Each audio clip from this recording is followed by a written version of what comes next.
नमस्कार, यूपी की खबरों में आपका स्वागत है। लोकमंच न्यूज देख रहे हैं आप। मैं हूं आपके साथ सुरभि राजपूत। बुलेटिन की शुरुआत करेंगे, बात करेंगे सबसे पहले इस वक्त की बड़ी खबर ताज नगरी आगरा से।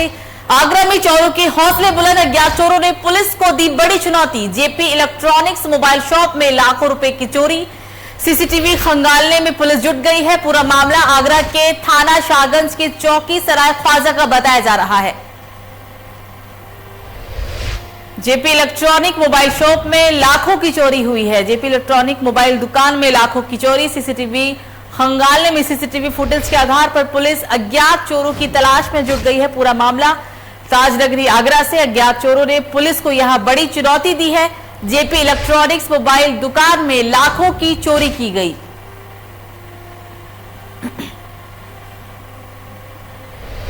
अगली बड़ी खबर अमरोहा से। शिवपाल सिंह पहुंचे अमरोहा की गजरौला। बसपा के राष्ट्रीय अध्यक्ष शिवपाल सिंह का बड़ा बयान सामने आया। उन्होंने कहा कि अखिलेश हर पार्टी से गठबंधन कर रहे हैं, फिर हमसे क्यों नहीं।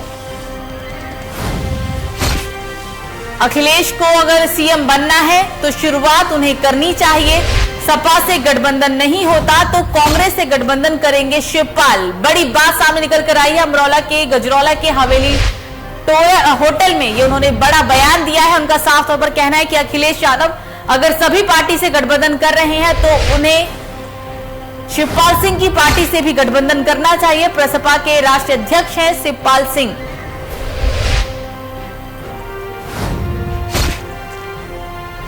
तो बांदा में सेवानिवृत्त शिक्षक पर जानलेवा हमला किया गया। उधार सिगरेट ना देने पर हुआ था ये पूरा विवाद। दबंगों ने चाकू से किया जानलेवा हमला। पुलिस ने घायल को ट्रॉमा सेंटर में भर्ती करवाया। पूरा मामला बिसंडा थाना क्षेत्र के कैरी गांव का बताया जा रहा है। जानलेवा हमला बांदा में यहां एक सेवानिवृत्त शिक्षक के ऊपर जानलेवा हमला किया गया है। मामले से बात को लेकर महज उधार सिगरेट ना देने को लेकर यह पूरा विवाद हुआ था और इस विवाद में दबंगों ने चाकू से जानलेवा हमला कर दिया। घायल अवस्था में घायल शिक्षक को अस्पताल के अंदर भर्ती करवाया गया। पुलिस ने घायल को ट्रॉमा सेंटर में भर्ती करवाया है। बिसंडा थाना क्षेत्र के कैरी गांव का ये पूरा मामला बताया जा रहा है। उधार सिगरेट ना देने को लेकर पूरा विवाद हुआ था और इस विवाद में दबंगों ने शिक्षक के ऊपर चाकू से जानलेवा हमला कर दिया। और इस खबर पर ज्यादा जानकारी के लिए हमारे साथ फोनलाइन पर हमारे संवाददाता साकेत जुड़ गए हैं। साकेत, सबसे पहले पूरा घटनाक्रम बताएं आप। जी सुरभि, आपको बता दूं ये घटनाक्रम जनपद बांदा के बिसंडा थाना क्षेत्र अंतर्गत का है, जहां कैरी गांव में देर शाम को ही एक दबंग जो कि शराब के नशे में था और एक स्वेच्छा निवृत्त शिक्षक है जो कि वो दुकान चला करके अपने परिवार का भरण पोषण करते हैं, उनके दुकान में जा करके उसने सिगरेट मांगने की फरमाइश की। सिगरेट न देने की वजह से उसने चाकुओं से उन पर प्रहार किया है। हालांकि वो अकेले थे और वृद्ध होने के कारण उनको काफी गंभीर चोट आई है। जिस संबंध में पुलिस को संबंधित थाने में सूचना दी गई थी और पुलिस के द्वारा उसको ले जाकर के जिला अस्पताल बांदा में सेवानिवृत्त शिक्षक को उपचार के लिए भर्ती करवाया, जहाँ इलाज जारी है। जी बिल्कुल साकेत, तमाम जानकारी के लिए आपका धन्यवाद।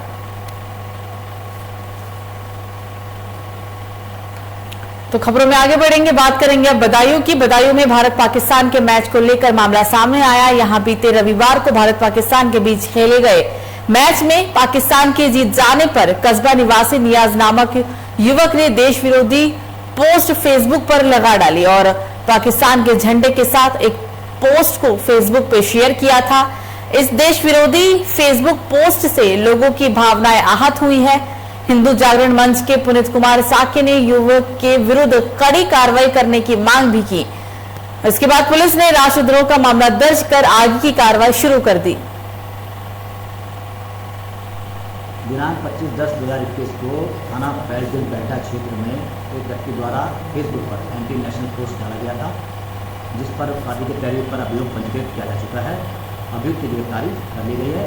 अभियुक्त पर विवेचनात्मक कार्रवाई थाना पैरदिल कर रहा है। तो अगली बड़ी खबर बिजनौर से। परिवर्तन यात्रा पहुंचेगी बिजनौर से होती हुई यात्रा जाएगी मेरठ। कार्यकर्ता करेंगे शिवपाल यादव का फूल मालाओं से स्वागत। बिजनौर के नुमाइश ग्राउंड में 1 बजे शिवपाल यादव पहुंचने वाले हैं। कार्यकर्ता शिवपाल यादव का फूल मालाओं के साथ जोरदार स्वागत करेंगे। परिवर्तन यात्रा की शुरुआत हो चुकी है। परिवर्तन यात्रा 1 बजे बिजनौर पहुंचेगी। बिजनौर से होती हुई फिर ये यात्रा मेरठ पहुंचेगी और इस यात्रा में शिवपाल यादव पहुंचने वाले हैं, जहां कार्यकर्ताओं के द्वारा उनका जोरदार स्वागत किया जाएगा। बिजनौर के नुमाइंश ग्राउंड के अंदर शिवपाल यादव 1 बजे पहुंचने वाले हैं।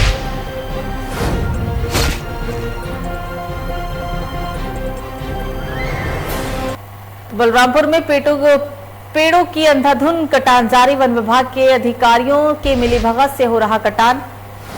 दर्जनों पेड़ का बोटा पड़ रहा है। भारत नेपाल सीमा चरगवा नदी पर सुलेदेव वन जीवन प्रभाग भाबर रेंज बेलदिया बीट रेहड़ा बीट का ये पूरा मामला बताया जा रहा है।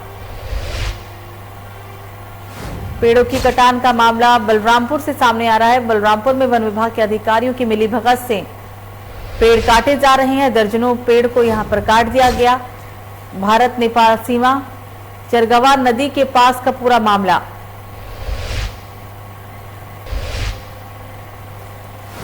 तो बुलंदशहर में 2 पक्षों में हुआ खूनी संघर्ष। जमकर चले धारदार हथियार। घटना का वीडियो सोशल मीडिया पर जमकर वायरल।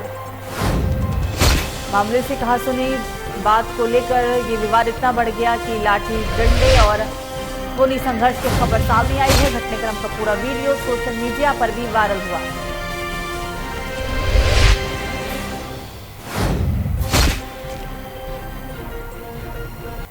तो यूपी के एटा में डेंगू ने कहर मचाया हुआ है। जिले के प्राइवेट और अपंजीकृत लैब वालों ने इस मामले को और भी हवा दे दी है, जिसके चलते लोगों में काफी हड़कंप मच गया।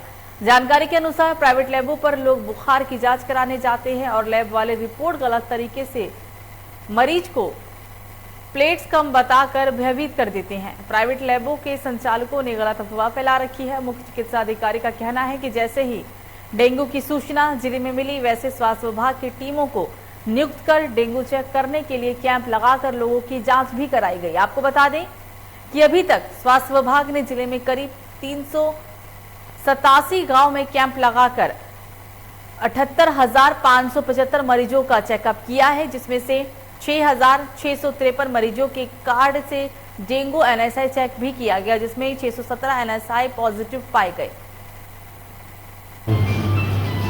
देखिए, मैं आपको बताना चाहूँगा कि अभी पिछले 2 महीने में हमारे जो जहाँ से भी खबर हमको मिलती थी कि यहाँ फीवर के केस तो हमारी टीम वहाँ जाती थी और वहाँ पर हम कैंप लगाया करते थे और लगभग हमने 387 गाँव में कैंप लगाए हैं और वहाँ पर हमने 78,575 जो है वो फीवर के केस देखे, जिसमें कि डेंगू कार्ड से हमने 6,653 टेस्ट कराए और उसमें 617 केस जो है वो NS1 के पॉजिटिव निकले, जिनको हमने ट्रीटमेंट दिया और वो सब ठीक हो गए। तो नोएडा में अजीबोगरीब मामला सामने आया। मामला बादलपुर के छपरौला गांव का। सीढ़ियां तोड़कर छत पर सांड यहां चढ़ गया, जिसके चलते लोगों में अफरा तफरी मच गई। देखते ही देखते लोगों की भीड़ वहां जमा हो गई। काफी देर तक सांड मकान की 2 मंजिला छत पर ही चहलकदमी करता रहा। इस बात की जानकारी जब गौरक्षा हिंदू दल की टीम को हुई तो वो मौके पर पहुंच गई, लेकिन रास्ता छोटा होने और क्रेन या जेसीबी ना पहुंच पाने के कारण सीढ़ियों से नीचे उतारने का प्रयास किया जाने लगा। जब सांड को उतारने के प्रयास विफल रहे, तब सकरी सीढ़ियों को तोड़कर कड़ी मशक्कत के बाद सांड को नीचे उतारा जा सका।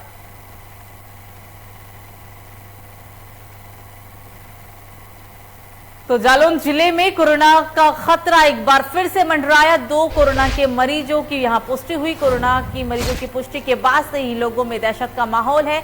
1 महीने बाद मिले हैं कोरोना के 2 नए मरीज।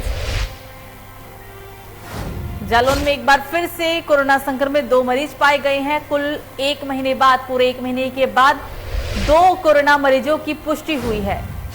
कोरोना संक्रमित पाने के बाद से ही इलाके में दहशत का माहौल है।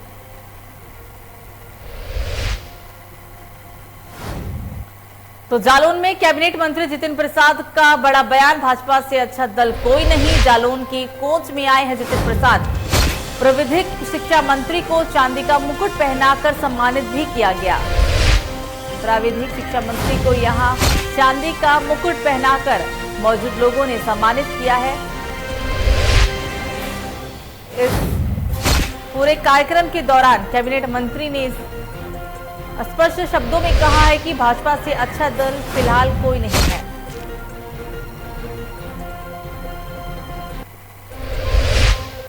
तो राजधानी लखनऊ में सीएम योगी आदित्यनाथ ने बुलाई अहम बैठक। डीजल पेट्रोल पर लगने वाले वैट को लेकर चर्चा हुई है। शाम तकरीबन 5:30 पर सीएम के आवास पर बैठक बुलाई गई है। डीजल पेट्रोल की कीमतों पर राहत दे सकती है सरकार।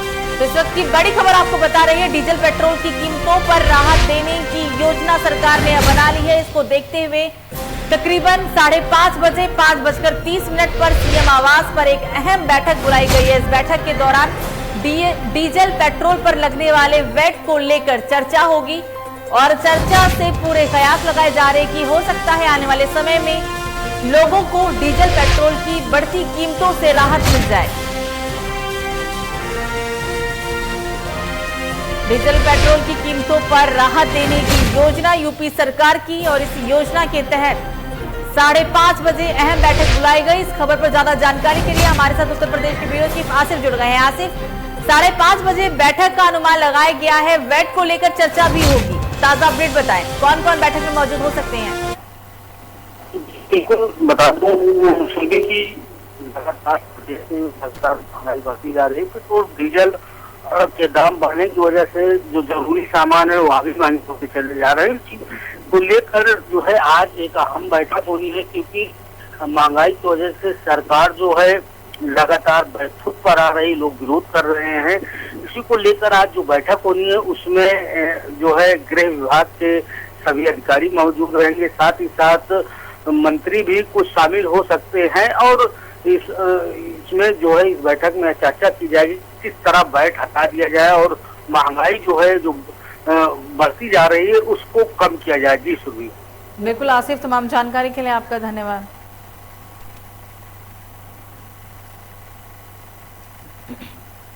तो राजधानी लखनऊ से अगली बड़ी खबर, देर रात 10 आईएएस अफसरों का हुआ तबादला। आईएएस आलोक सिंह अपर निदेशक बने, सूडा ललितपुर के नए डीएम आईएएस डॉक्टर चंद्रभूषण बने हैं, त्रिपाठी हमीरपुर के नए डीएम होंगे। अब आईएएस अरुण कुमार को मऊ का नया डीएम बनाया गया है। आईएएस शेषमणि पांडे अमेठी के डीएम बने हैं। आईएएस महेंद्र बहादुर सिंह लखीमपुर के डीएम होंगे। आईएएस अविनाश कृष्ण सिंह को मैनपुरी का डीएम बनाया गया है। पीसीएस मोहम्मद शम्स सरबेज खान का भी तबादला किया गया। 10 आईएएसओ का तबादला एक्सप्रेस देर रात चली। 10 आईएएस अफसरों का तबादला किया गया। अब आईएएस आलोक सिंह अपर निदेशक बने हैं।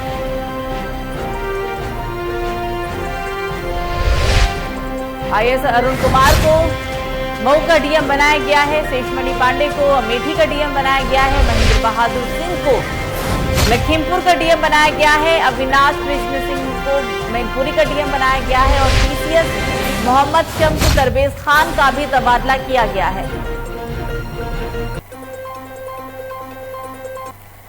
तो राजधानी लखनऊ में मतदाता सूची पुनरीक्षण अभियान चलाने के निर्देश जिलाधिकारी अभिषेक प्रकाश ने जारी किए हैं। निर्देश, वर्तमान मतदाता सूची को सार्वजनिक स्थलों पर किया जाएगा चस्पा। 1 से लेकर 30 नवंबर तक के बीच लोगों के दावे व आपत्तियां भी ली जाएंगी। पुनरीक्षण संबंधी जानकारी के लिए टोल फ्री नंबर भी जारी किए गए हैं।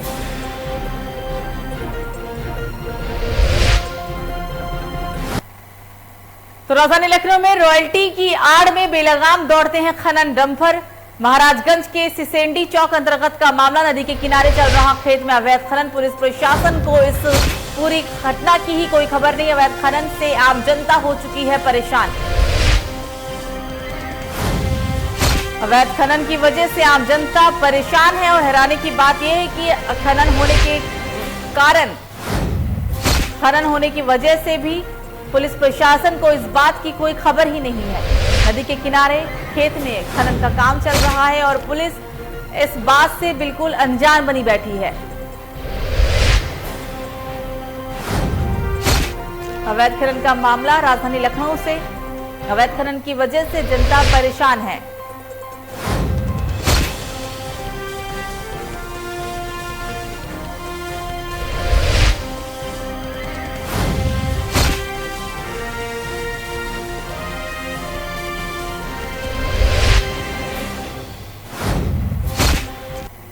तो राजधानी लखनऊ में बीजेपी के यूपी चुनाव प्रभारी धर्मेंद्र प्रधान पहुंचे हैं लखनऊ। राजा मोहन सिंह के साथ लखनऊ पहुंचे हैं धर्मेंद्र प्रधान। आज बीजेपी कार्यालय में संगठन की अहम बैठक, गृह मंत्री अमित शाह के दौरे को लेकर बैठक होगी। कल गृह मंत्री अमित शाह लखनऊ के दौरे पर आने वाले हैं। तो देश के गृह मंत्री अमित शाह का लखनऊ दौरा कल होने वाला है और इस दौरे से पहले एक अहम बैठक का आयोजन किया जाएगा। बीजेपी कार्यालय में संगठन की अहम बैठक होगी। गृह मंत्री अमित शाह के दौरे को लेकर ये पूरे बैठक का आयोजन किया गया।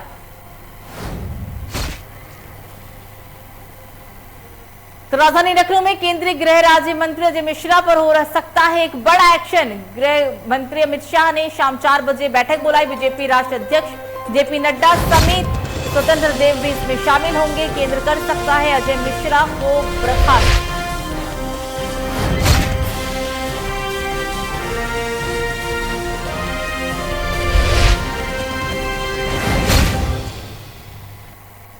अगली बड़ी खबर मुरादाबाद से, खेत पर हुई किसान की मौत। बारिश से हुई है किसान की फसल बर्बाद। हार्ट अटैक बताया जा रहा है मौत का कारण। प्रशासन से की थी 20 लाख मुआवजा दिलाने की मांग। कुंदर थाना क्षेत्र के इमरतपुर सिरसी का ये पूरा मामला। हार्ट अटैक के कारण किसान की मौत हो गई। बारिश की वजह से किसान की फसल बर्बाद हुई थी और इस वजह से ही किसान को हार्ट अटैक आया। इसमें किसान की जान चली गई। प्रशासन से हालांकि 20 लाख मुआवजा दिलाने की मांग की गई है। कुंदर की थाना क्षेत्र के इमरत निवासी बताया जा रहा है मृतक किसान।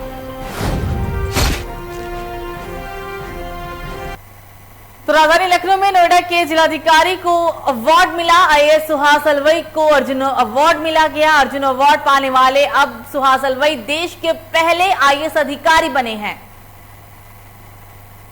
अर्जुन अवार्ड से सम्मानित किया गया है नोएडा के डीएम सुहास अलवई को। अर्जुन अवार्ड पाने वाले देश के पहले आईएएस अधिकारी हैं सुहास अलवई।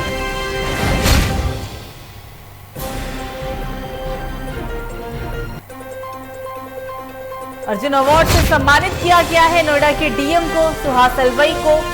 और इस सम्मान पाने के बाद, सम्मानित होने के बाद अब सुहास अलवई देश के पहले आईएएस अधिकारी हैं जिन्हें इस अवार्ड से सम्मानित किया गया। देश के पहले आईएएस अधिकारी बने हैं सुहास अलवई जिन्हें अर्जुन अवार्ड से सम्मानित किया गया है।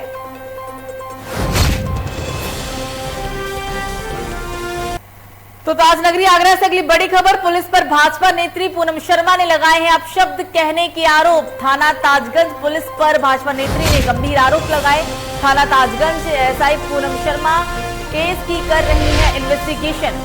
10 दिन से बिना इलाज कराए घूम रही है पीड़िता। पुलिस ने इस पूरे मामले में एक आरोपी को भी गिरफ्तार किया। पुलिस पर भाजपा नेत्री के द्वारा गंभीर आरोप लगाया गया। पूनम शर्मा ने अपशब्द कहने के आरोप लगाए। थाना ताजगंज पुलिस पर भाजपा नेत्री ने ये आरोप लगाया है। थाना ताजगंज एसआई पूजा शर्मा केस की इन्वेस्टिगेशन कर रही हैं। अपशब्द कहने का आरोप लगा है। 10 दिन से बिना इलाज कराए घूम रही है पीड़ित।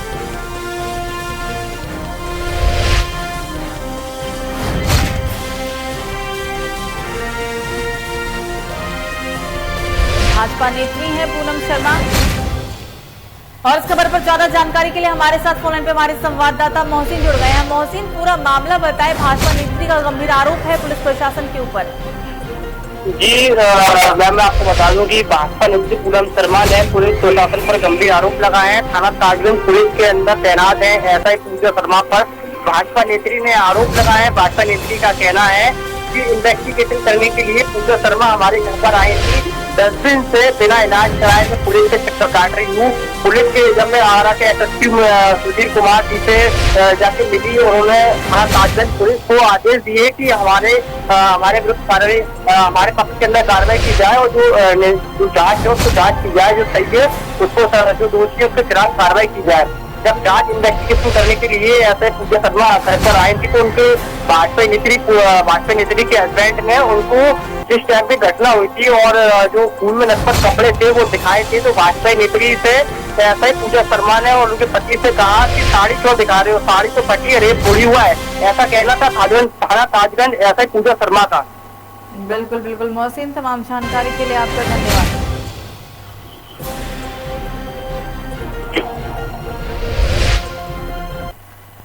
फिलहाल बुलेटिन में मुझे दीजिए इजाजत। लोकमंच न्यूज पर खबरों का सिलसिला जारी रहेगा। नमस्कार।